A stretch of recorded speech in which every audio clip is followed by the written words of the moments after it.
يا بني آدم إما يأتينكم رسل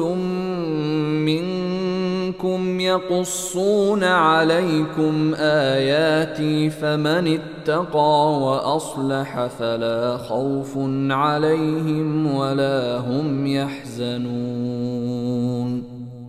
হে বনি আদম, যদি তোমাদের কাছে তোমাদেরই মধ্য থেকে পয়গম্বর আগমন করে, তোমাদেরকে আমার আয়াতসমূহ শোনায়, তবে যে ব্যক্তি সংযত হয় এবং সৎ কাজ অবলম্বন করে তাদের কোনো আশঙ্কা নেই এবং তারা দুঃখিত হবে না। والذين كذبوا بآياتنا واستكبروا عنها